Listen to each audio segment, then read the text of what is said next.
네, 오늘도 현장에 나온 믿음의 교우들, 또 온라인으로 예배하는 믿음의 교우들 가운데 동일한 은혜가 있기를 주님의 이름으로 축원합니다. 오늘은 건강한 교회 시리즈 19번째 시간입니다.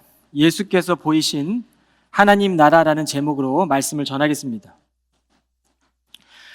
1933년도에 발표한 갈릴레아 바다라는 시가 있습니다. 이 정지용 시인은 문학사에서는 한국 현대시 아버지라고 불리우는 한국 시인 중에 선구자입니다. 갈릴레아 바다라는 시는 일제강점기 시절에 민족사의 비운이 녹아져 있습니다.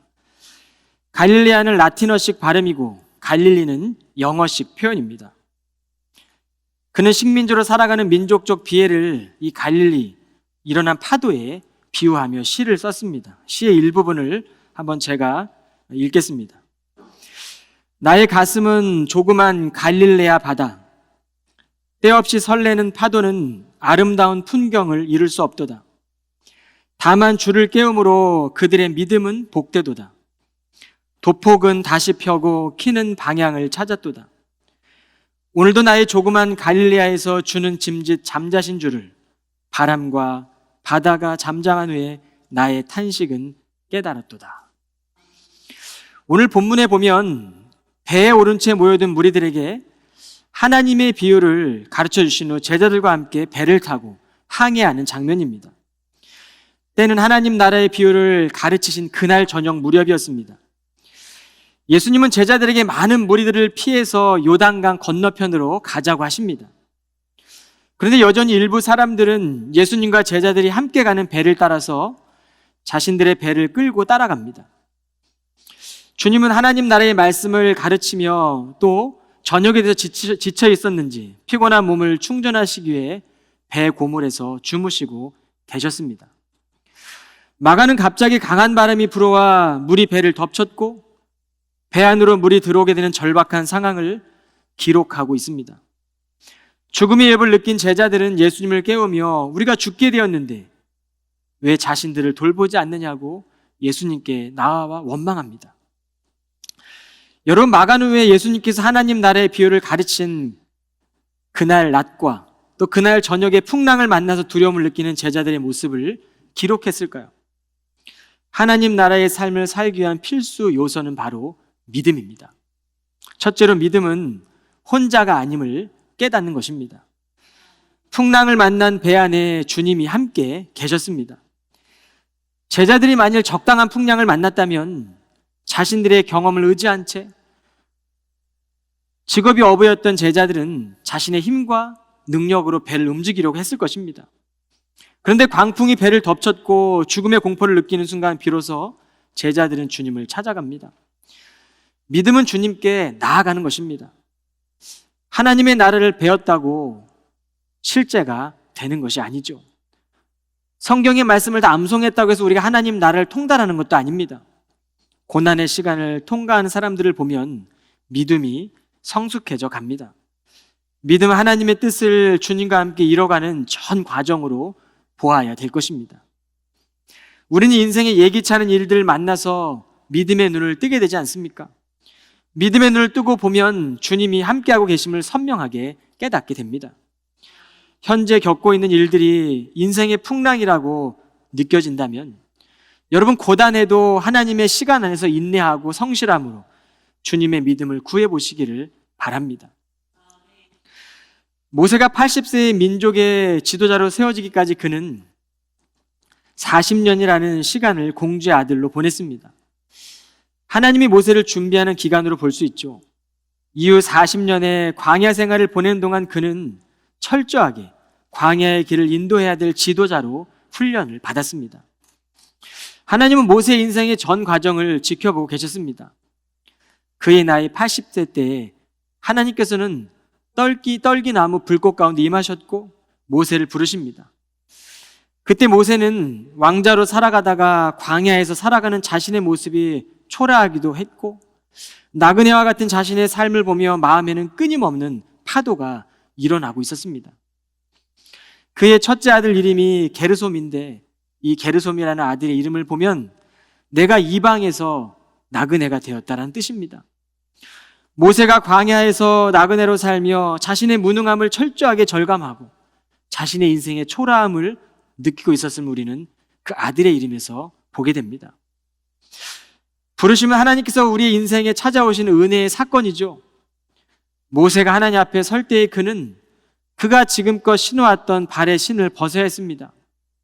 세상의 신발을 벗는 것은 내가 지금껏 살아온 삶을 포기하고 부인하라라는 뜻이 아닙니다.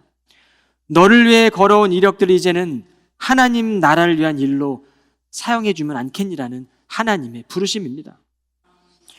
우리는 내가 가지고 있는 것들을 내려놓는 순간 잃어버리고 놓친다고 생각하기 때문에 하나님의 뜻에 온전하게 순종하기보다 내 생각과 내 경험을 신뢰하며 하나님이 원하시는 뜻을 발견하는 것이 어렵게만 느껴집니다. 그런데 여러분, 믿음의 전제가 잘못된 것이죠. 믿음은 삶의 주인을 바꾸고 하나님을 알아가고 우리의 인생을 통해 하나님의 인도하심을 깨닫고 그 주어진 상황들을 우리는 하나님의 뜻으로 바라보는 것입니다. 주어진 상황 속에서 전제가 바뀌면 우리에게 주어지는 상황은 달라집니다. 41절을 보면 풍랑으로 인해 두려워하던 제자들이 예수님으로 인해 두려워합니다. 환경을 바라보던 두려움이 주님을 향한 경외심으로 바뀌었어요. 41절을 보겠습니다. 제자들이 매우 두려워하며 이분이 어떤 분이길래 바람과 파도도 순종하는 것일까 하고 서로에게 물었습니다. 방금 전까지는 파도와 광풍을 바라보며 그들이 두려워했는데 이제는 주의 말씀 앞에 순종하는 파도와 바람을 보며 주님이 두려운 거예요. 주님을 향한 경외감이 그들 가운데 임한 겁니다. 여러분, 걸어온 인생의 걸음을 멈추고 하나님을 위해 살아가는 삶의 전환점은 놀라운 하나님의 은혜예요. 부르심 이후에 모세의 40년의 인생이 평탄하지만 않았습니다. 그런데 삶의 주인이 변화되고 나니 모세의 삶은 하나님이 허락하시는 덤으로 주어진 은혜의 삶이었어요.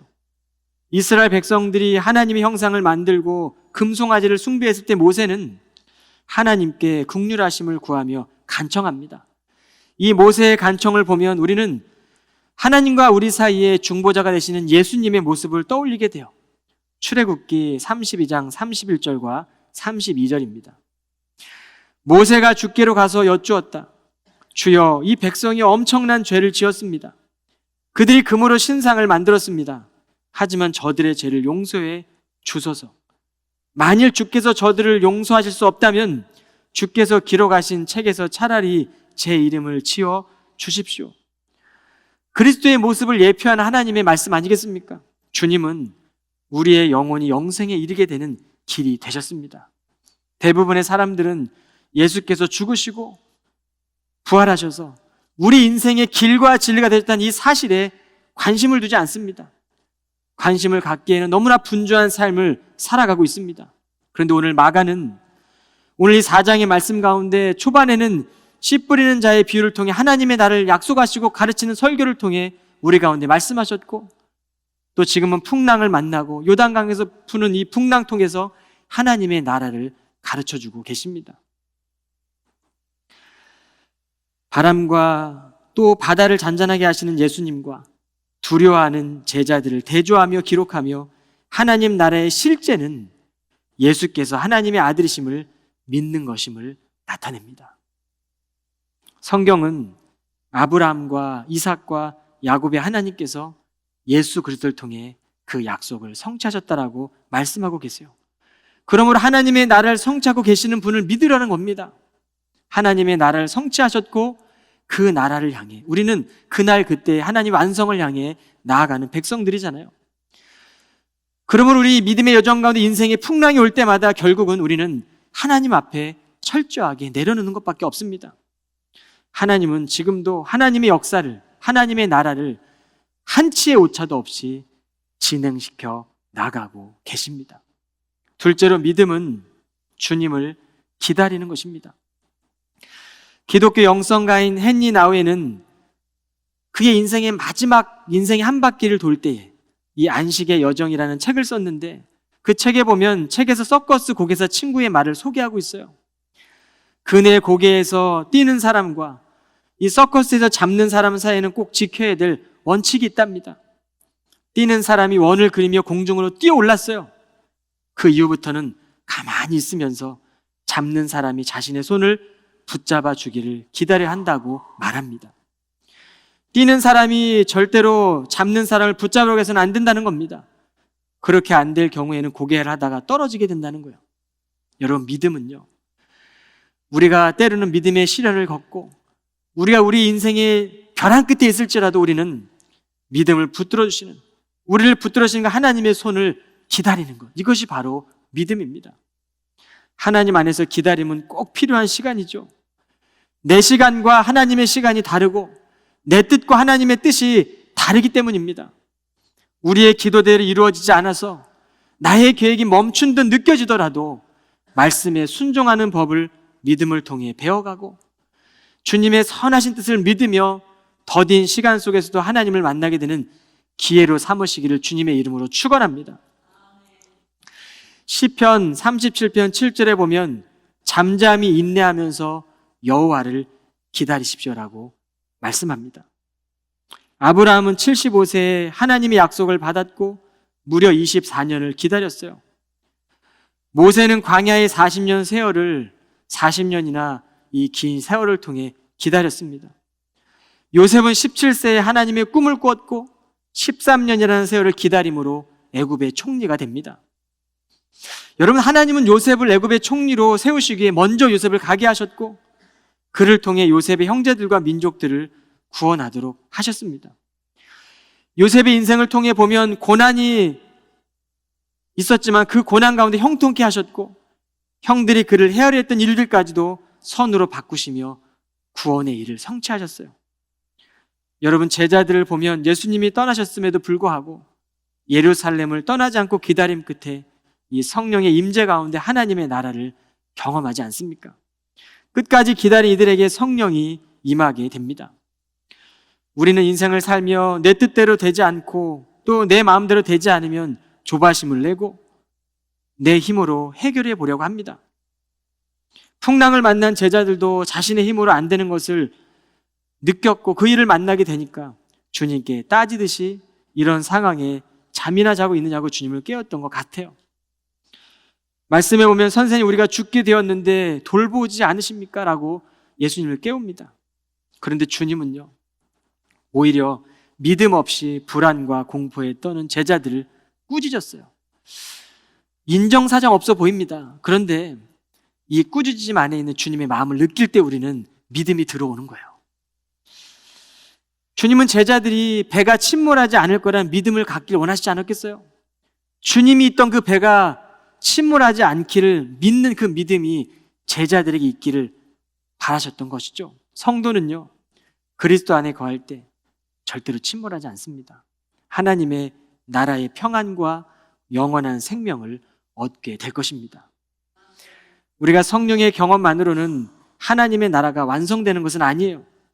우리는 믿음의 여정 가운데 십자가 든든히 붙들고 믿음으로 살아낼 때 내 주 예수 모신 것이 하나님의 나라가 되는 은혜를 맛보게 될 것입니다.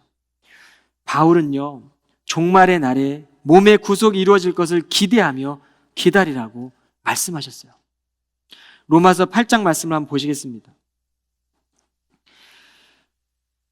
우리는 모든 피조물이 이제까지 신음하고 해산의 고통을 겪고 있다는 것을 압니다.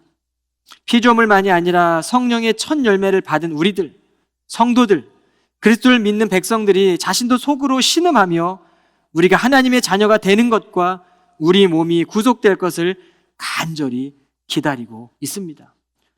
성령 받고 회심하고 능력받았던 이 사도 바울도 여전히 그 종말의 날을 향하여 자신의 몸을 구속할 것을 간절히 기다리며 로마 교회에 편지했던 거예요. 셋째로, 믿음은 예수님이 누구신지 우리가 분명하게 이해하는 것입니다. 여러분, 예수님을 아는 일은 겸손하게 그분의 말씀에 반응하고 묵상하고 순종하는 겁니다. 예를 들어 바람과 파도가 예수님 말씀에 순종했다는 사실은 이 예수님의 말씀이 피조물을 통해 능력을 지니신 분임을 보여줘요. 피조물을 통제할 수 있는 능력을 주신 그 말씀입니다. 이는 주님이 하나님의 아들로 하나님이 창조주와 동일한 능력을 지니셨다는 것을 의미합니다. 여러분, 그리스도의 신성을 믿지 않는 사람은 그리스도가 하나님의 아들임을 믿지 않는다면 우리의 믿음이 결코 자랄 수가 없습니다. 내가 믿는 그리스도가 하나님의 아들이시고 그 하나님이 죽으시고 살아나셔서 나와 함께 지금 함께 하신다는 그 믿음이 없다면 우리는 진정한 그리스도인이 될 수가 없어요. 의심하는 마음의 밭에는 하나님의 말씀이 뿌리 내리지 못합니다. 인간관계도 서로를 향한 신뢰가 없다면 깊어질 수가 없잖아요. 예수를 믿고 구원받았다고 해서 믿음을 다 이해했다고 볼 수 없습니다. 구원 이후에 우리는 하나님 앞에 서는 날까지 이 믿음의 과정을 만나게 됩니다. 믿음의 시련이 올 때마다 우리는 이제는 성화의 삶을 살아가게 됩니다. 성도는 믿음 생활을 하며 겪게 되는 모든 경험이 우리를 거룩하게 하는 과정임을 깨달아야 합니다. 성경에 나오는 믿음의 사람들 대부분 이 믿음의 시련을 겪었고 믿음의 단련을 통해 정금 같은 믿음을 소유하게 되었습니다. 베드로의 고백을 한번 들어보시길 바랍니다. 베드로서 1장 7절 말씀인데요. 이 시험들은 여러분의 믿음이 얼마나 강하고 순수한지 알아보기 위한 것일 뿐입니다. 순수한 믿음은 금보다 훨씬 귀합니다. 금은 불에 의해 단련되긴 하지만 시간이 흐르면 닳아 없어지고 마는 것입니다.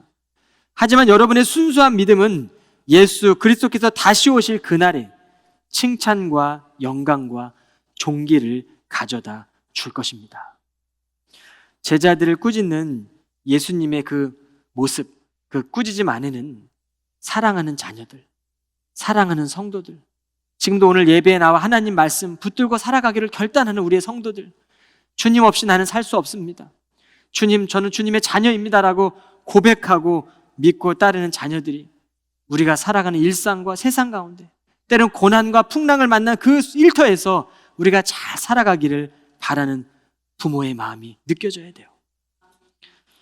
예수님은 완전하십니다. 그분을 믿고 따르는 우리는 실수가 많은 연약한 존재입니다. 그럼 우리가 예수님을 우리가 누구인지를 다 이해했다고 우리는 말할 수 없어요. 우리는 예수님이 하나님의 아들이심을 믿어야 되고 그 믿음 붙들고 우리가 구원받은 성도로 살아내는 것이죠. 불안과 염려는 하나님의 말씀 앞에서 사라집니다. 여러분, 겨자씨만한 작은 믿음만 있으면 주님께서는 주님 앞에 나올 수 있다고 하셨어요. 여러분, 작은 믿음만 있으면 우리가 주님 앞에 나오면 돼요.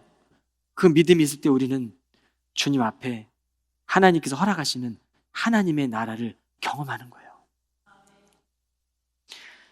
저는 말씀을 묵상하며 예수님이 타고 계셨던 그 배를 따라오던 사람들은 어떤 경험했을까라는 생각이 들었어요. 어쩌면 많은 무리들에게 예수님께서 하나님 나라의 비유를 전하시고 난 뒤에 피곤하셨는지 제자들에게 요단 건너편으로 가자고 청하셨잖아요.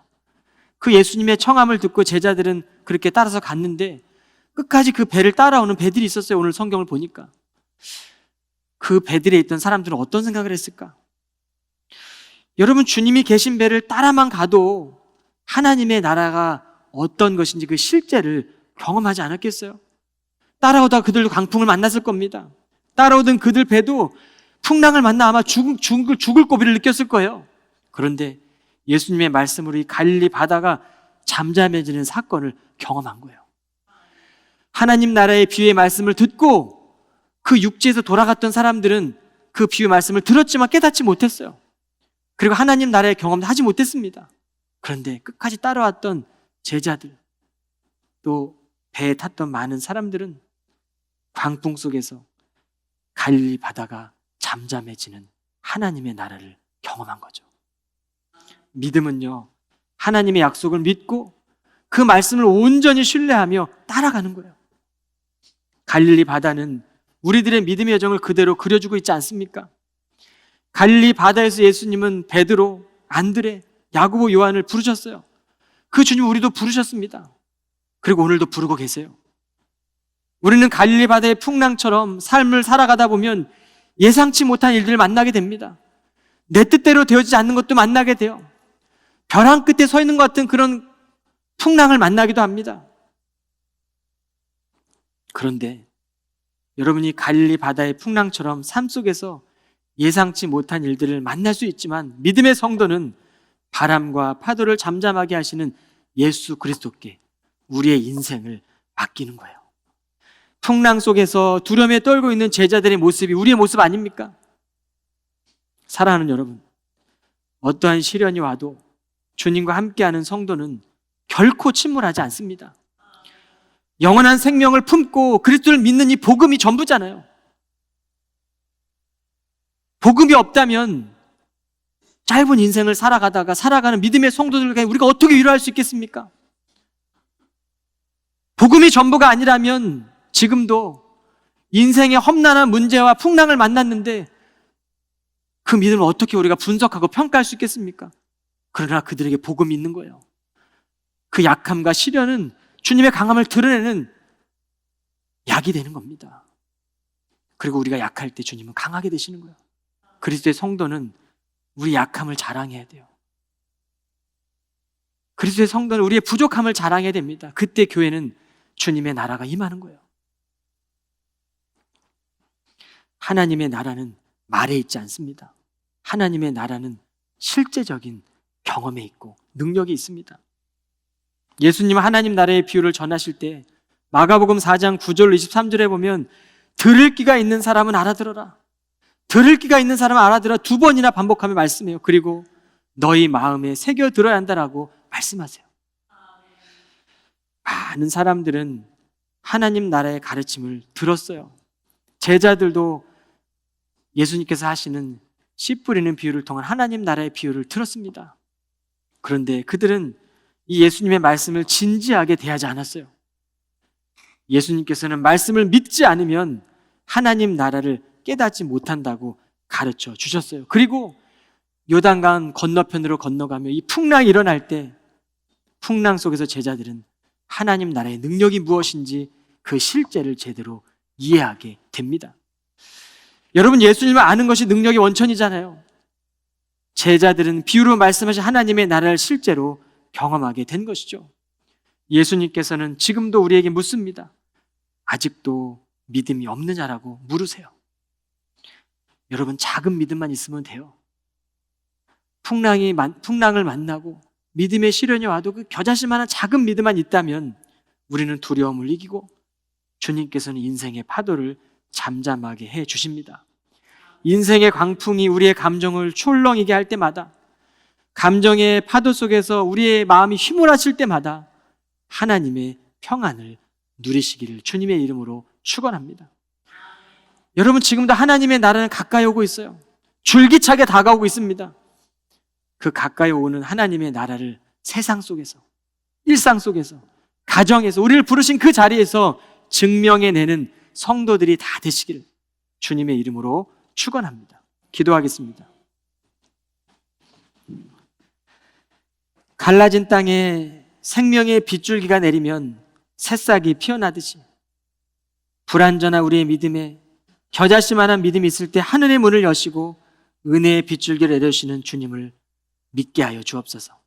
심령 위에, 교회 위에, 우리가 살아가는 가정과 일터 속에 하나님의 나라의 평안이 임하게 하옵소서.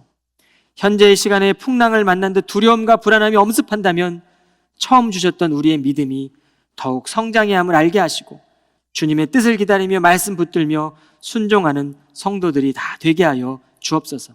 예수 그리스도의 이름으로 기도하옵나이다. 아멘.